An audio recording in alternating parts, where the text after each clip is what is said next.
जी, hello viewers, मैं हूँ कमर चीमा अपने यूट्यूब चैनल कमर चीमा के साथ। और व्यूअर्स, आज एक डेवलपमेंट हुई है और वो ये है कि यूएस डिफेंस सेक्रेटरी जो कि अपने दौरे पे थे, और वो पहले जापान गए, फिर कोरिया गए और उसके बाद इंडिया गए। और अभी जो डिफेंस सेक्रेटरी ऑस्टिन है, वो अफ़गानिस्तान पहुँच गए। और वो सरप्राइज़ विज़िट पे गए हैं। गो के पिछले 15-18 साल से जब भी अमेरिकन्स अफ़गानिस्तान में जाते हैं, सरप्राइज़ विज़िट ही होता है।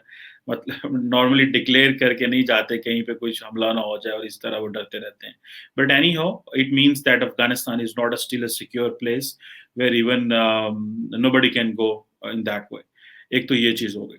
अभी आपको जो मैं चीज़ डिस्कस करना चाहता हूँ, वो ये है कि अमेरिकन्स ने बिल्कुल पाकिस्तान को इग्नोर किया और अवॉइड किए। अभी देखें कि अमेरिकन्स पिछले 15-18 साल से पाकिस्तान की मदद के बगैर और सपोर्ट के बगैर तो चलते नहीं थे। और देखा जाए कि जो डिफेंस सेक्रेटरी का पूरा खित्ता तो घूमना, लेकिन पाकिस्तान को इग्नोर कर जाना और एक दूसरी तरफ से पाकिस्तान की मदद भी माँगना कि जी हमें आपकी मदद की ज़रूरत है। और और हमें जो है वो तालिबान को टेबल पर लेके आएँ। और लेकिन इसके बावजूद ये एक बड़ा स्ट्रैटेजिक फ़ैसला है अमेरिकन गवर्नमेंट का। ये एक प्रेशर है पाकिस्तान के ऊपर डेफ़िनेटली, कि पाकिस्तान को मज़ीद प्रेशराइज़ किया जाए और कहा जाए कि हमें तो आपके पास आना कोई ज़रूरी नहीं है। अब आप हमारा जो नया रीजनल फ्रेमवर्क है उसमें आप फ़ॉल नहीं करते। हमारे लिए इंडिया इम्पोर्टेंट है, क्योंकि इंडिया हमें इंडो पैसिफिक में चाहिए to counter China.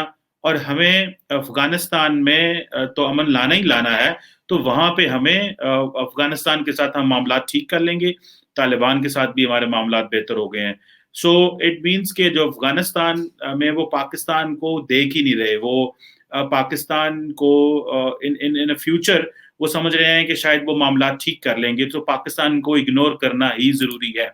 So recently अगर आपको पता हो कि जो US secretary of state Antony Blinken है, उन्होंने एक लेटर लिखा था अफ़गान प्रेसिडेंट अशरफ गनी को, और वो 8 पेज का पीस प्लान बेसिकली उन्होंने दिया था, जिसमें वो पीस एग्रीमेंट की बात कर रहे थे कि 2 साल के लिए एक जो इंटरिम गवर्नमेंट पीस गवर्नमेंट होनी चाहिए, जिसमें जो है ना पॉलिटिकल लीडर्स और वो सारे अफ़गानी आपस में बैठ जाएँ। और दूसरा वो ये भी कह रहे थे कि जो अफ़गान पॉलिटिकल लीडरशिप, तालिबान और इसके साथ-साथ जो टर्की है, यूनाइटेड नेशंस है, India, Pakistan, Iran, Russia, China और अमेरिका जो है, मिलके एक रीजनल कंसेंसस पैदा करें और कम से कम 90 दिन के लिए वायलेंस को कम करें। अच्छा, एक तरफ तो अमेरिका इंडिया का रोल बढ़ा रहा है अफ़गानिस्तान में, कि इंडिया को अफ़गानिस्तान में रोल दे रहा है। दूसरी तरफ ईरान, रशिया, चाइना को भी रोल दे रहा है। क्योंकि ये रीजनल प्लेयर्स हैं, इनकी मदद के बगैर चीज़ें सॉल्व नहीं हो सकती। बहुत देर अमेरिका ने कोशिश की कि हम रीजनल प्लेयर्स को बायपास कर दें, लेकिन वो कुछ चल नहीं सका। सो इवन कि इंडिया को भी इन्वॉल्व कर लिया, ईरान को भी इन्वॉल्व कर लिया और बाकी ममालिक भी आ गए, लेकिन एक यूएन का फ्रेमवर्क देना चाह रहे हैं, जिसमें वो कहते हैं कि वायलेंस जो है वो रिड्यूस। और दूसरा, अमेरिका ने टफ टाइम दे दिया अफगानिस्तान को। और हमें जो है वो जो उनकी सेक्रेटरी डिफेंस की जो टोन एंड टैनर है, और जो सेक्रेटरी ब्लिंकन जो थे सेक्रेटरी ऑफ स्टेट, उनकी जो टोन एंड टैनर है, जो लास्ट टाइम उन्होंने हमसे बात की, जो हमारे फॉरेन मिनिस्टर से बात की, तो वो प्योरली बस दहशतगर्दी के मामला को डील करना, एक्सट्रीमिज्म के मामला को, ठीक है वो भी सारी बातें जरूरी है, लेकिन हमें देखना है कि हमने क्या सिर्फ अमेरिका के जो इस तरह की चीजें हैं उसमें ही उनका साथ देना है, या हमारा और इंगेजमेंट अमेरिका के साथ खत्म हो गई है। सो ये तो वही हो रहा है कि जब कोल्ड वॉर खत्म हुई, रशिया जो है वो सोवियत यूनियन डिसइंटीग्रेट हो गई, और अमेरिका ने फिर कहा अब हमें कौन सी पाकिस्तान की जरूरत है, सैंक्शंस लगा दो। खैर है, उस वक्त क्योंकि पाकिस्तान न्यूक्लियर वेपन जो था वो बना रहा था और ऑलमोस्ट कंप्लीट कंप्लीट पहुंच चुके थे हम, तो उन्होंने कहा जी हम प्रेसलर अमेंडमेंट है और जी पाकिस्तान जो है वो उसको ऊपर सैंक्शंस लगेंगी। और फिर जो अफगानिस्तान में हुआ, जैसे भी कैसे हुआ, वो जो गंद मचा रहा, उन्होंने परवाह ही नहीं की। उन्होंने कहा इतने लोगों को हमने असला दे दिया है, अब वो असले के साथ खेलेंगे, ये खिता डिस्टर्ब हो जाएगा और हम भी डिस्टर्ब हो गए। हमारी हुकूमतों ने भी लॉन्ग टर्म प्लान ना बनाया, जिसका हमें उल्टा बाद में नुकसान हुआ। सो एक चीज तो पता चलती है इस अमेरिकी बिहेवियर से कि अमेरिका जब भी किसी मुल्क से डील डील करता है तो वो अपने स्ट्रेटेजिक गोल्स को सामने रखता है। वो कोई फ्री लंच नहीं है, कोई ऐसा ताल्लुक नहीं है उनका किसी के साथ कि जी पाकिस्तान जो है वो हमारा पक्का पक्का इत्तेहादी बन चुका है।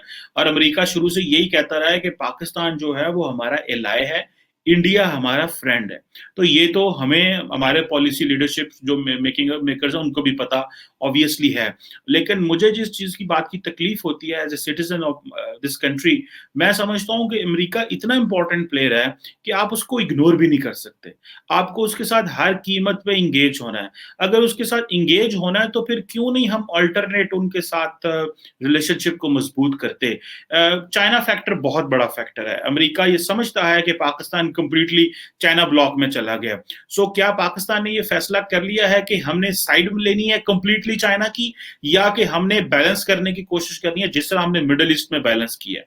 मिडिल ईस्ट में तो हम अरबों को भी कहते हैं, इरानियंस को भी कहते हैं कि भाई हम आपके इन झगड़ों में नहीं पड़ने वाले, हम एक इंडिपेंडेंट सेपरेट सिस्टम में रहना चाहते हैं, हमें वहीं रहने दो। अब अमेरिका जो है जो हमारे साथ कर रहा है वो तो सारी बात है चाइना की वजह से कर रहा है, क्योंकि हम चाइना की बास्केट में सारे अंडे डाल के बैठ गए हैं। और जारी बात है कि चाइनीज यहाँ इन्वेस्टमेंट कर रहे हैं, चाइनीज ही सारा कुछ कर रहे हैं। सो जो चीज नजर आ रही है वो ये है कि पाकिस्तान क्लियरली चाइनीज ब्लॉक में है। और अगर आप चाइनीज ब्लॉक में हैं तो हमें देखना है कि चाइना क्या, ये ना हो हमें चाइना ही कल को फ्री फ्री फॉर जो है ना वो फ्री लेता रहे, और जो समझे कि भाई कोई मसला ही नहीं है, इनकी तो खैर है, ये तो इनके पास तो ऑप्शन ही कोई नहीं है। सो पाकिस्तान को अपनी ऑप्शंस ओपन रखनी चाहिए और सिर्फ चाइना की बास्केट में सारे अंडे नहीं डालने चाहिए। और चाइना हमें फॉर ग्रांटेड ना लेता रहे कि भाई इनके पास तो क्लब ही कोई नहीं रह गया। पहले हमने रशियंस को नाराज किया, इंडिया वहां पे नॉन अलाइन रहा, और इंडिया के नॉन अलाइन रहने का उनको बहुत बहुत बड़ा फायदा हुआ। और नॉर्मली अभी जो सेक्रेटरी डिफेंस इंडिया में भी थे, तो मैं जो डिफेंस सेक्रेटरी डिफेंस की जो इनकी जो पढ़ रहा था स्टेटमेंट, तो वो कह रहे हैं कि इंडिया जो है वो ट्रेडिशनली नॉन अलाइंड रहा है, लेकिन एक स्ट्रेटेजिक इन्वर्स जो इंटरेस्ट है वो कन्वर्ज हो गए हैं अमेरिका के और इंडिया के। और जो है वो पूरे खित्ते में है, वो starting from the coast of East Africa to Gulf of Aden and then Indo Pacific, और ये सारे एरिया जो है इसको अमेरिका कवर कर रहा है इंडिया के साथ। So they are taking it very important, भले इंफॉर्मेशन शेयरिंग हो, लॉजिस्टिक कोऑपरेशन हो, आर्टिफिशियल इंटेलिजेंस के मामला हो, और साइबर के मामला हो, और स्पेस के मामला हो, हर जगह अमेरिका और इंडिया का कोऑपरेशन जो है वो चल रहा है। और जो बायलैटरली भी, मल्टीलैटरली भी, और जो यूएस की इंडो पैसिफिक कमांड है, जो सेंट्रल कमांड है और अफ्रीकन कमांड है, they are all in sync with the Indians. So जो रिसेंटली जो secretary of defence of America और जो इंडिया के जो डिफेंस मिनिस्टर हैं राजनाथ सिंह साहब, उनकी बड़ी जो है वो लंबी मुलाकातें हुई, और उन्होंने कहा है कि हम 21st सेंचुरी में अपने रिलेशनशिप को डिफाइन करने जा रहे हैं, बल्कि रीडिफाइन करने जा रहे हैं। सो हम इस जो नया मैट्रिक्स है उस नए मैट्रिक्स में हम कहीं नहीं हैं। एक तो कतर पे पाकिस्तान, क्योंकि अमेरिका का जो नया प्लान है उसमें यह है कि जो कतर प्रोसेस चल रहा था वहां से हमने चीजें उठा के टर्की ले जानी है। अच्छा, कतर एक तो चलो इसको ये रंग देना चाह रहे हैं कि जी ठीक है जी अफगान पीस टॉक्स अभी टर्की में होंगे। टर्की को उन्होंने कहा क्योंकि Turkey part of NATO mission है, तो अफगानिस्तान में जो है वो को हम सारे प्रोसेस को वहां डील करेंगे। और और जो टर्की है वो ज्यादा अमेरिका के करीब भी है। देखिए ये इंटरनेशनल पॉलिटिक्स में कितनी अहम चीज है। अमेरिका टर्की के ऊपर सैंक्शंस भी लगाता है, लेकिन अमेरिका अपने अफगानिस्तान के साथ नया जो तालिबान के साथ जो नया डायलॉग प्रोसेस है उसको उसको भी टर्की ले गया। एक तरफ एक तो ये चीज हो गई, अमेरिका ईरान के ऊपर सैंक्शंस भी लगाता है, लेकिन अमेरिका रीजनल अरेंजमेंट एस्टैब्लिश करने में ईरान को साथ भी बिठाता है। चाइना के साथ मामलात खराब है, लेकिन अफगानिस्तान का मसला ठीक करने में जो है वो टेबल पे बैठाता है। हमें भी यही करना चाहिए। हम ये जो कंप्लीट साइड्स ले लेते हैं कि हम चाइना के पास चले गए तो बिल्कुल ही चाइना के पास चले गए, अमेरिका के पास चले गए तो रशिया ही इग्नोर कर दिया, इंडिया के साथ मामलात खराब हो गए तो बिल्कुल ही खराब हो गए, कोई स्पेस ही नहीं हमने छोड़ी। सो ये जो पॉलिसी होती है ये एक मुनासिब पॉलिसी नहीं, और हम क्यों करके ये चीजें नहीं कर पा रहे माजी में, शायद हम अब कोशिश कर रहे हैं, और उम्मीद है कि आइंदा हम इस तरह की चीज़ें नहीं करेंगे, लेकिन टर्की क्योंकि पाकिस्तान के करीब है, लेकिन Turkey is all doing under the American influence, so they are not going to listen to us. So क्योंकि अमेरिकन हमें खुद विजिट नहीं कर रहे, इग्नोर कर दिया उन्होंने, तो it's going to be very different जो चीज़ है। दूसरा, इस सारे प्रोसेस में वो कह रहे हैं जी कि तालिबान ने कह दिया कि जी आप 1 मई तक निकलें, अमेरिका कह रहा है कि जी 1 मई तक हमारे लिए मुश्किल है क्योंकि आपकी आपस में डील ही नहीं हो पा रही, तो हम कैसे निकलेंगे यहाँ से? और जो इंटरिम पॉलिटिकल सेटअप है वो एस्टेब्लिश करना बड़ा मुश्किल है। तालिबान के साथ बात करना भी बड़ा मुश्किल है क्योंकि कोई एक प्रोसेस तो नहीं हुआ, जिनीवा प्रोसेस हुआ, पेशावर हुआ, मक्का हुआ, ये सारे अकॉर्ड्स हुए, बॉन एग्रीमेंट हुआ, लेकिन कोई चीज़ जो है वो क्लियर नहीं हो सकी, वायलेंस बढ़ता ही गया है। सो 2500 फौजी रह गए अमेरिका का, which is still there, and it is being discussed कि इसको 1 मई तक रखना है। सो Pakistan, where does Pakistan fall in this new American matrix in the region? It's a very very serious thing. मुझे as a student of politics जो मैं देख रहा हूँ कि अमेरिका पाकिस्तान को कंप्लीटली बाईपास कर रहा है, और ऐसे लग रहा है कि ये कोल्ड वॉर का ही जमाना आ गया। उस वक़्त उन्होंने हम पे तालिबान का जो न्यूक्लियर का कह दिया जी कि आप न्यूक्लियर बना रहे हैं। इस दफ़ा उन्होंने हमें चाइना के खाते में डाल दिया कि जी चाइना आपका दोस्त है, आप चाइना के साथ वो सी पैक कर रहे हैं, तो आप जो है वो ख़त्म है हमारा आपका ताल्लुक। सो और जो tone and tenor secretary of state का था, that was very dangerous. Secretary defence ने बात ही नहीं की किसी में भी तक पाकिस्तान में। So I have been saying this since long कि पाकिस्तान को अपने एक तो ऑल्टरनेटली अमेरिका के साथ इंगेज होना बहुत ज़रूरी था, जो कि हम नहीं कर सके, और सिक्योरिटी के अलावा हमारा और अमेरिका का कोई कोऑपरेशन नहीं होता, क्योंकि अमेरिका पाकिस्तान की मंडियों के लिए बड़ी इंपॉर्टेंट जगह है। अमेरिकी अब पहले तो हमारे जो फौजी अफसरान थे उनको वो कोई स्कॉलरशिप आते थे कि जी आप ठीक है, sorry not scholarship, staff course करने के लिए बुलाते थे, तो वो भी बीच में उन्होंने ख़त्म कर दिया ट्रम्प इरा में। फिर पाकिस्तानी जो है वो जापान और चाइना और इधर जाना शुरू हो गए।